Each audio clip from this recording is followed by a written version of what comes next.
할렐루야. 아멘. 타임지가 선정한 금세기 최고의 선교사 중에 인도에서 선교하신 분이 계신데 그분의 이름은 스탠리 존스라는 분입니다.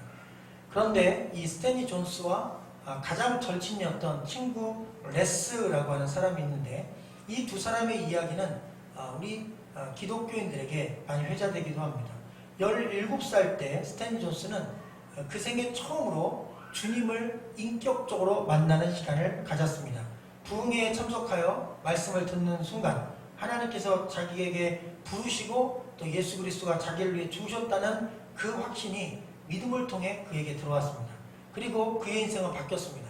원래 자기의 개인적인 꿈이 있었고 소망이 있었는데 주님의 복음 앞에 자기의 꿈을 다 내려놓고 그는 선교사로 헌신하며 하나님이 마음에 품게 하신 인도를 향해 나아갔습니다. 그리고 그는 인도에서 열심히 선교를 수십 년간 했는데 애석하게도 그렇게 열심히 얼마나 몸을 안 돌보고 했던지 69세 때 혈액순환에 문제가 되어 중풍으로 쓰러집니다. 그래서 몸의 절반 이상이 마비가 되고 움직일 수 없어 병원에 입원해 있었고 69세라는 고령이기 때문에 다시 일어설 가능성이 없는 것으로 의학적으로는 판단되어 이제 그곳에서 요양하며 남은 생애를 마치게 되었다 이렇게 생각했는데 이 스탠리 존스는 병원에 입원해 있는 동안 참으로 이상한 부탁을 했습니다. 간호사들과 또 의사들이 이제 진찰하러 오거나 문진하러 들어오면 굿모닝, 안녕하세요 뭐 이런 식으로 반갑게 인사를 하면 굉장히 화를 냈다고 합니다. 그러면서 인사를 이제 바꿔주세요. 그래서 의사가 들어올 때든 간호사가 들어올 때든 자기 몸이 불편하니까 자기 몸을 이렇게 좀 보살펴주는 사람이 들어올 때든 항상 스탠리 존스는 예수의 이름으로 일어날 것입니다. 이렇게 얘기해달라고 했습니다. 하루가 지나고 이틀이 지나고 한 달이 지나고 두 달이 지나고 사람들이 몇 명이 들어오든 스탠리 존스의 부탁대로 그의 방으로 들어오면 그의 병실로 들어올 때마다 스탠리 존스는 예수의 이름으로 일어서리라 이렇게 외치며 들어왔고 그는 아멘으로 화답하며 믿음을 잃지 않았다고 합니다. 기적은 일어났습니다. 그의 그 선포된 말씀에 아멘하는 그 과정에서 하나님께서 다시 그에게 일어설 힘을 주셨고 그는 다시 힘을 얻어 70세의 고령의 나이에 다시 인도에 들어가 무려 20년 동안 남은 생애를 건강한 모습으로 복음을 전하며 주 앞에 헌신한 금세기의 가장 영향력 있는 선교사님으로 기록되고 있습니다. 그런데 그 17세 때 부흥회 때 이 스탠리 존스는 친구를 한 명 데리고 부흥회를 참석했어요. 그의 이름은 레스라는 친구입니다. 그런데 이 레스라는 친구는 동일한 부흥회를 참석하고 나서 잘 말씀을 듣고 그리고 존스와 같이 예배를 마치고 가면서 나는 아무래도 기독교는 맞지 않아. 그리고 예수 그리스도가 오늘 말씀을 들었는데 믿어지지가 않아. 그리고 그는 그냥 일반적인 삶으로 흘러갔다고 합니다. 30년쯤 지났을 때 스탠리 존스가 잠시 귀국해서 본국으로 왔는데 그 친구를 만났어요. 근데 그 친구는 어찌 보면 그냥 일상적인 사람으로 살고 있는 거예요. 근데 특별히 중독에 빠져 있었는데 도박 중독에 빠져서 그의 삶이 상당히 많이 무너져 있었던 상황이었다고 합니다. 똑같은 부흥회를 참석했지만 어떤 한 사람은 복음을 만나고 복음 앞에 삶을 헌신하는 역사가 일어나기도 하고 또 어떤 분은 그 복음을 똑같이 듣고도 그 복음이 믿어지지 않아 자기에게 주어진 인생을 자기가 계획한 대로 자기 생각대로 주인 없이 자기의 참 창조자 그분이 누군지도 깨닫지 못하고 그렇게 마음껏 육체가 원하는 일을 하며 살고 그리고 죽어가기도 한다는 것입니다. 여러분 복음은 한 사람의 인생을 선교사로도 만들 수 있고 또 복음은 한 사람의 죽어가는 영혼을 하나님의 자녀로 바꿀 수 있습니다. 중요한 것은 이 복음은 반복적으로 성경에 기록되어 오늘도 우리에게 예배를 통해 증거되고 교육되고 있습니다. 교육학에서 가장 중요한 학습 효과를 일으키는 방법론 중에 하나가 반복 교육입니다. 그래서 두 번, 세 번 동일한 패턴의 문제를 반복하고 그리고 동일한 상황들을 가르쳐서 그들을 이해시키고 또 반복적인 교육을 통하여 확실하게 암기할 수 있도록 가르칩니다. 성경도 마찬가지입니다. 우리가 로마서 말씀을 지금 몇 주째 보고 있는데 첫 주도 둘째 주도 지금도 앞으로 몇 주 안에도 계속 한 가지 반복되는 메시지가 있습니다. 한번 따라해 볼까요? 오직 의인은 믿음으로 말미암아 살리라. 할렐루야. 아멘. 여러분, 로마서는 처음부터 끝까지 우리가 살 수 있는 길은 믿음뿐이다. 우리가 살 길은 믿음뿐이다. 믿음 아니면 살 길이 없다. 이렇게 아주 냉정하고 단호하고 어찌 보면 조금도 양보하지 않고 편협하게 한 가지 주장만을 주장합니다. 그런데 이게 편협할 수밖에 없어요. 한편으로 치울 수밖에 없는 게 구원받을 길이 사실 성경 말씀대로 여러분 믿음밖에 없음을 여러분 기억하시기를 주의 이름으로 간절히 축원합니다. 그리고 여러분 사복음서 마태, 마가, 누가, 요한복음도 보면 제가 처음 사복음서를 처음부터 끝까지 읽고 궁금한 점이 있었습니다. 왜? 여러분 마태복음, 마가복음, 누가복음, 요한복음이 반복되는 이야기입니다. 예수님이 태어나시고 사역하시고 돌아가시고 그리고 부활하시고 이게 4번이 반복돼요. 성경을 보니까 하나님께서 가장 중요하게 여기는 핵심 메시지 복음은 이렇게 여러 번 반복해서 청중이 그 말씀을 듣고 읽고 보고 깨달아야 될 영혼들이 어떻게든지 그 말씀을 통해 구원을 얻도록 인도하고자 의도적인 반복을 성경 안에 방법론으로 넣어놓은 것을 알 수가 있습니다. 우리 로마서 말씀을 통해 의인이 믿음으로 말미암아 된다는 사실을 가슴에 새길 수 있는 기회가 되기를 주의 이름으로 축원합니다. 이 로마서가 왜 로마서일까요? 그 이유는 바울이라는 사람이 로마에 있는 성도들에게 보낸 편지를 줄여서 로마서라고 합니다. 로마는 여러분도 알겠지만 역사상 가장 크고 위대한 웅대한 나라의 수도가 아닙니까? 지금도 바티칸이 있는 아주 이탈리아의 큰 도시죠. 그런데 이 로마가 전 세계를 지배하고 로마로 통하지 않는 길이 없다 할 정도로 어마어마한 그런 도시였고 나라였습니다. 그런데 이 로마 안에 예수 그리스도를 믿는 성도들이 교회라는 이름으로 모여서 예배를 드렸는데 이 교회 안에는 2 종류의 크리스찬이 있었어요. 첫째는 유대인인데 크리스찬이 된 사람, 개종한 거죠. 유대인으로 율법을 지키고 그렇게 유대인으로 평생 살다가 예수님 만난 거예요. 그리고 또 한 종류는 우리처럼 이스라엘 사람 유대인 출신이 아닌데 이 유럽의 일반적인 이방인들이 예수님 믿은 경우에 이 사람도 율법을 모르고 구약을 모르고 아브라함을 몰라요. 그래서 이 사람들은 그냥 예수님 믿은 게 첫 신앙인 거예요. 그래서 예수님이 좋아서 예수만 믿는 거예요. 그런데 유대인이 문제였습니다. 왜 유대인이 문제냐면 유대인은 율법을 배우고 율법을 지켜야 구원받는다고 믿고 살아온 사람들이에요. 근데 이 사람들이 이 율법을 내려놓기가 어려운 거예요. 우리 한국 사람들이 제사 문화가 있어서 지금은 많이 제사를 안 지내지만 여러분 50년, 60년 전 기독교가 막 번창하고 그리고 교회들이 막 생겨질 때는 제사 문제 때문에 교회 못 나오는 분들이 참 많았어요. 기독교인들이 제사를 드려야 되냐 말아야 되냐 드리면 안 된다 된다 막 이런 걸로 굉장히 어려움 당했고 제사 때문에 교회 자체를 멀리하는 경우도 꽤 많이 있었던 것입니다. 여러분 이 유대인들은 율법 때문에 이 율법을 지켜야 구원받는다. 그 율법도 지키고 예수님도 믿자. 이렇게 2가지 혼합주의로 신앙생활을 하고 있었습니다. 그런데 한 교회 안에 이방인들은 오직 예수님만 믿으면 구원받는다. 이렇게 주장하고 있었어요. 이들이 아주 피 터지게 싸우고 있었습니다. 바로 이러한 상황 속에서 사회적인 혼란과 그리고 분열이 일어나자 당시의 로마 황제가 유대인들을 로마에서 다 내쫓아버렸어요. 여러분 유대인이 로마 안에 살고 있는 유대인이 전부 다 쫓겨난 겁니다. 황제의 명령으로 그가 기독교이든 기독교인 아니든 유대인들은 전부 다 로마에서 나가라! 그래서 유대인들이 다 쫓겨나갔어요. 로마 시내에 유대인이 없어요. 그러니까 교회 안에 절반은 유대인인데 그리스도인 된 사람, 율법주의와 복음이 묶여있는 사람, 행함과 복음이 있어야 구원받는다. 말씀을 지키고 그리고 믿음도 가져야 구원받는다. 선하게 살고 믿음도 지켜야 구원받는다. 이렇게 주장하고 그렇게 살려고 노력한 사람들과 우리는 선하려고 노력은 하지만 선한 행동으로 구원받을 수 있는 건 없다. 우리는 오직 믿음으로만 구원을 받는 것이다. 선한 행동은 믿는 자니까 하는 거다. 이렇게 주장하는 거예요. 어차피 선하게 살면서 믿음 생활 하는데도 주장이 전부 다 달랐어요. 그런데 이 유대인들이 사라진 것입니다. 안식일을 지키던 사람들이 사라졌어요. 그리고 이방인들만 교회에 남게 됐습니다. 그래서 이 교회 안의 갈등이 한 방에 사라졌습니다.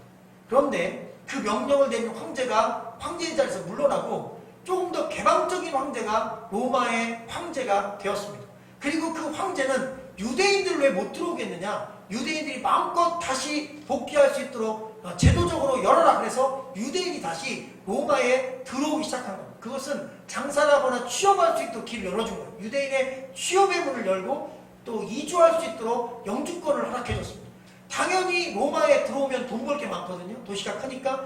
들어온 유대인들이 또 어디 와요? 예수 믿던 유대인들이니까 자기가 다니던 교회에 들어갔어요. 그런데 여러분, 원래 주인처럼 행세했던 유대인들이 몇 년간 자리를 비운 사이에 주인이 바뀌었어요.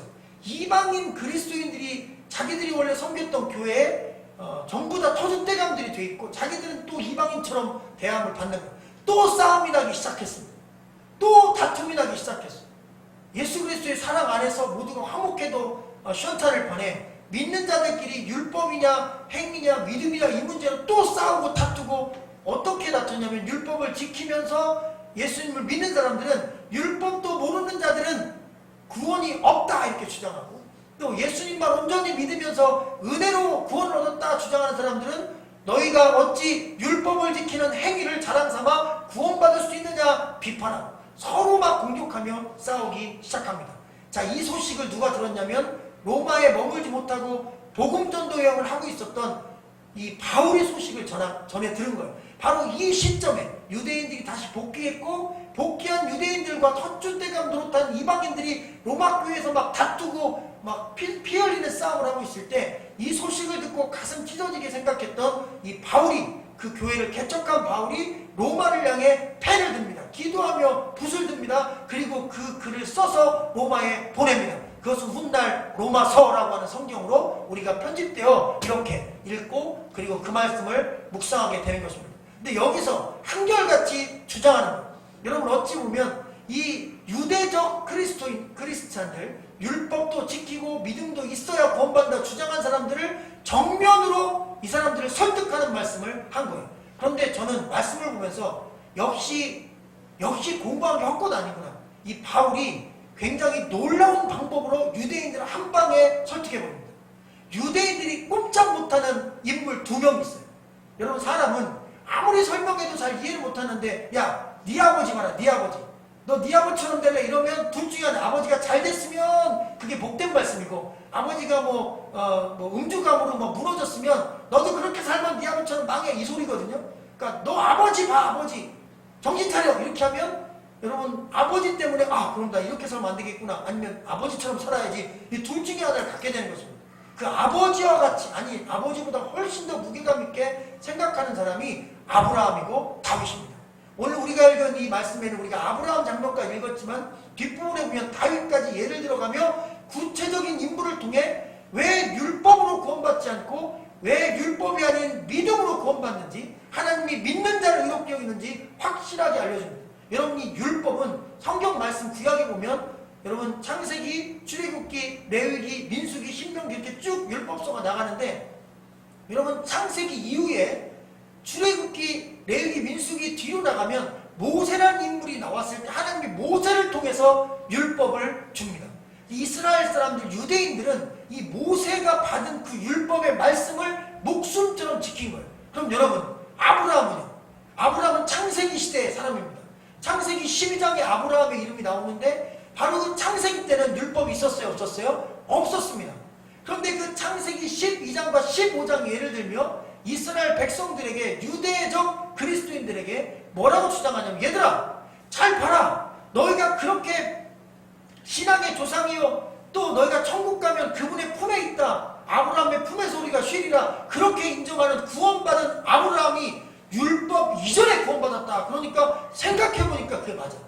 모세의 율법이 있기 전에 사람인데 구원받았거든요. 그러면 아브라함이 하나님의 의롭다고 인정받은 건 뭐냐? 성경 말씀해보니까 창세기 12장과 15장 이렇게 돼 있어요. 하나님께서 아브라함을 불렀습니다.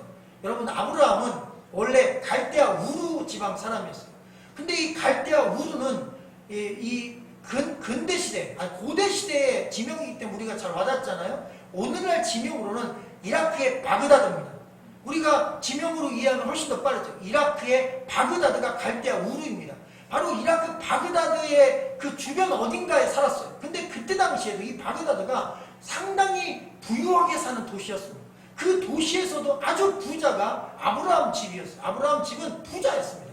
아버지가 사업을 했는데 우상을 만들어 팔았단 말이에요. 이게 날개 돋친 일이 팔았어요. 금우상, 도루상, 황금우상, 종이우상, 뭐 돈이 되는 건 다 팔았어요. 그래서 그곳에서 우상을 섬기며 살았던 사람인데 하나님께서 그 우상을 섬기는 집안에서 독특하게 혼자 하나님을 홀로 믿고 있는 아브라함을 보신 거예요. 그리고 그의 믿음의 가능성을 보신 거예요. 그리고 어느 날 그에게 나타났어요. 아브라함아, 너는 너의 본토 친척 아비 집을 떠나 내가 내게 지시할 땅으로 가라 그러셨어요. 그게 지금 이스라엘 땅입니다. 그 바그다드에서 이스라엘까지 가족들을 이끌고 걸어서 이사를 하기 시작한 거예요. 중간에 하란이라는 곳에서 아버지 데려가 세상을 떠납니다. 그리고 아버지를 그곳에서 장례 지내고 다시 여행을 떠나 결국 80세가 다 된 고령으로, 여러분 80세가 다 된 나이에 바로 이 약속의 땅, 하나님께 허락하신 지금의 이스라엘 땅, 가나안 땅으로 이사를 와서 거기에서 단을 쌓고 하나님께 예배를 드린 거예요. 이게 감격스러운 일인데, 그가 있었던 이라크 바그다드는, 지금도 이라크는 여러분 예배를 못 드립니다. 이라크는 그리스도인들이 여행하는 곳 자유롭잖아요. 그때나 지금이나 거기는 이방인들이 지배하고 이방신만 섬깁니다. 거기서는 하나님을 자유롭게 예배할 수 없어요. 근데 가나안 땅에 오니까 마음껏 예배 드릴 수 있는 거예요. 도시는 형편없어요. 아니 도시가 없어요. 그냥 허허벌판 광야예요. 근데 그는 잘 살 수 있는 도시, 번창한 도시에서 아무것도 없는 헐벌판 광야로 왔어요. 보통 우리는 따질 수 있습니다. 그럼 하나님 명령하셨으면 더 좋은 데로 가야 될 거 아니에요. 더 잘 살 수 있는 곳 가야 될 거 아니에요. 근데 아무것도 없는 들판으로 보낸 거예요. 그런데 하나님께서 약속하셨어요. 아브라함아, 내가 너를 통해 이 땅을 복주리라 그랬어요. 할렐루야. 내가 너를 통해 이 땅에 사는 사람들을 축복하리라. 그리고 아브라함아, 너는 이제 복의 근원이 될 것이다 이러셨어요. 근데 아브라함이 그 하나님을 믿었다 그랬어요. 성경 말씀을 보니까 아브라함이 하나님을 믿으니 하나님께서 그것을 그의 의로 여기셨다 그랬어요. 성경 말씀 3절 말씀을 한번 다 같이 읽어볼까요? 3절입니다. 시작. 성경이 무엇을 말하느냐? 아브라함이 하나님을 믿음에 그것이 그에게 의로 여겨진 바. 아멘. 여러분 이 성경 말씀에서 구절 하나가 빠졌습니다. 여러분 성경 말씀에서 하나님을 믿었다 이 얘기는 하나님의 말씀을 믿었다와 동의합니다. 그럼 이것을 그 두 번째 표현으로 이렇게 읽을 수 있어요. 성경이 무엇을 말하냐? 아브라함이 하나님의 그 말씀을 믿음에 하나님이 그것을 그의 의로 여기셨다 그랬어요. 여러분 하나님의 말씀을 믿어야 우리가 의인 되는 것입니다. 선한 일, 착한 일 하는 것으로는 그냥 선하게 착하게 산 사람뿐이에요. 살인자가 선한 일 했다고 해서 살인죄가 없어지지 않습니다. 선한 일을 한 결과는 있지만 살인죄는 해결되잖아요. 왜 하나님의 의가 중요하냐면 하나님이 죄 없다 하셔야 죄가 없는 겁니다. 하나님이 용서하셔야 우리가 용서받을 수 있는 것입니다. 인간이 인간을 용서할 수 없어요. 물론 내가 잘못한 사람에게 용서를 구하는 건 마땅합니다. 그러나 그렇다고 해서 그 사람이 그래 내가 널 용서할게 해서 모든 죄가 다 용서받는 건 아닙니다. 율법에서 두 가지 죄는 속죄를 받지 못하는 죄가 있어요. 그게 첫 번째가 살인죄고 두 번째가 간음죄입니다. 그래서 이 바울은 또다시 믿음의 문제를 설명하기 위하여 다윗이라는 인물, 율법 이후의 사람을 설명합니다. 여러분 이 다윗은 모세시대 이후의 사람입니다. 다시 말하면 율법을 배운 사람이에요. 율법을 지키며 살았던 사람이에요. 그런데 그가 어느 날 아주 여유로운 시간에 한가롭게 왕궁 지붕, 왜 지붕은 왜 올라갔는지 모르겠지만 하여튼 지붕 꼭대기에 올라갔다가 옆집에 있는 아녀자의 목욕하는 모습을 보고 그리고 욕심이 생겨 그를 취하여 자기 아내 삼고 그 남편을 전쟁터에서 죽게 하고, 그러니까 간음죄와 살인교사와 살인죄, 사실은 이 세 가지 죄를 한 번에 쳤어요. 그런데 율법에서 우리가 제단에 가서 그때 당시 양이나 소를 잡아서 내 죄를 대신해서 이 양이 죽습니다 그러고 하나님 앞에 회개를 하면 하나님 용서해 주셨거든요. 짐승이 대신 죽고 피를 흘리면. 그런데 속죄 죄물을 살 수 없는 죄가 있었어요. 두 가지인데 첫째가 간음죄, 둘째가 살인죄. 그럼 이 간음죄와 살인죄는 어떻게 되느냐? 무조건 죽였어요. 이건 용서할 가치가 없어요. 간음죄를 저질렀다 돌로 쳐 죽였어요. 살인죄를 저질렀다 그러면 그 살인죄로 인해서 죽은 사람의 가족들이 와서 돌로 쳐 죽이면 돼요. 그러니까 살인죄를 저진다는 그 피해를 입은 가족이 와서 돌로 쳐 죽이고, 간음죄를 지은 사람은 동네 사람들이 다 모여서, 우리나라도 옛날 그랬죠. 동네에서 뭐 잘못한 사람이 있으면 동네 사람들이 막 이렇게 따돌림 시키고 뭐 그랬어요. 근데 유대인들은 철저하게 돌로 쳐서 같이 죽였어요. 공동 살인을 한 거예요. 어찌 보면 사형을 판결을 내린 거예요. 그래서 사실은 다윗은 2번 죽어야 될 사람입니다. 간음죄로 죽고 살인죄로 죽고. 만약 다윗이 오늘 이 시대의 왕이었다면 그는 감옥에서 죽을 때까지 절대 못 나왔어요. 지금 이 시대는 그런 죄를 짓고 절대로 활동할 수 없습니다. 그런데 여러분, 다윗 왕은 지금도 이스라엘 백성들이 존경하는 인물이에요. 그러면서 바울이 꼼짝 못하게 질문한 거예요. 얘들아, 율법을 지켜야 구원받는다고 했지. 다윗이 구원받았냐? 그랬더니 구원받았대요. 다윗이 율법을 다 지켰냐 어겼냐? 답을 못하네. 다윗은 살인자 아니냐? 답을 못해. 다윗은 가늠자 아니냐? 너희 율법에서 무엇라 배웠느냐? 그건 속죄가 안 되는 죄 아니냐? 무조건 돌로 쳐 죽여야 되지 않느냐? 그런데 어떻게 다윗을 너희는 존경하냐? 너희는 어떻게 다윗의 표상이 다윗의 별을 가슴에 달고 너네 국기로 만들어서 흔들고 다니느냐? 다윗의 자손이라고 자랑하느냐? 그게 말이 되느냐? 그랬더니 아무도 말 못해요. 말씀을 봐라. 다윗이 고백하기를 이 세상에서 가장 큰 축복은 주께서 죄를 인정하지 않는 것이다. 할렐루야. 주께서 죄를 인정하지 않고 너를 의인 삼아 주겠다. 주님이 선포하실 때 그게 가장 큰 축복이다. 우리 끝으로 성경 말씀을 보겠습니다. 오늘 본문 말씀 가운데 5절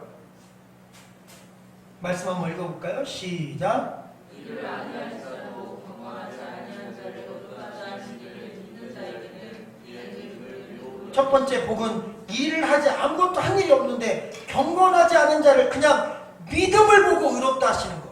자, 그 다음에 7절입니다. 시작. 아멘. 다윗과 같이 불법을 행한 자, 다윗과 같이 죄가 있는 자, 근데 하나님이 그 불법을 파하고 죄를 가리어 죄가 없다 하시니 그게 축복이라는 것. 자, 8절입니다. 시작. 주께서 그 죄를 인정하지 아니하는 사람은 복이 있도다.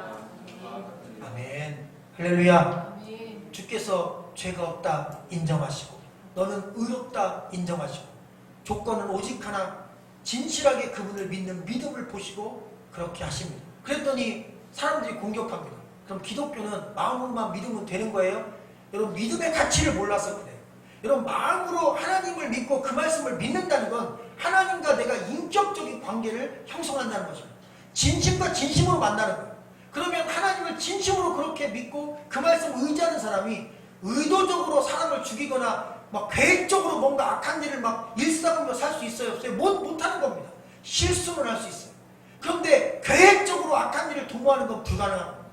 그래서 진짜 믿음을 갖는다는 것은 여러분 진짜로 우리의 삶도 정화되는 길인 것입니다. 믿음은 내면적인 것입니다. 믿음은 영적인 것입니다. 믿음은 행위로 얻을 수 있는 게 아니라 진정성을 가진 마음으로 얻을 수 있는 것입니다. 오늘날 교회 열심히 다니는 교인들은 참 많습니다. 그러나 주님이 원하는 건 교인이 아닙니다. 예배 열심히 참석하는 마치 스포츠 경기장에 관객으로 가서 응원하고 돌아오듯이. 그러나 주님은 여러분 선수가 되길 원하지 관중 되길 원하지 않습니다. 직접 주님의 그 말씀을 붙잡고 그 말씀 안에서 기뻐하길 원하지, 말씀을 멀리서 구경하길 원하지 않는 것입니다. 말씀이 우리 마음 안에 들어오길 원하시는 것입니다.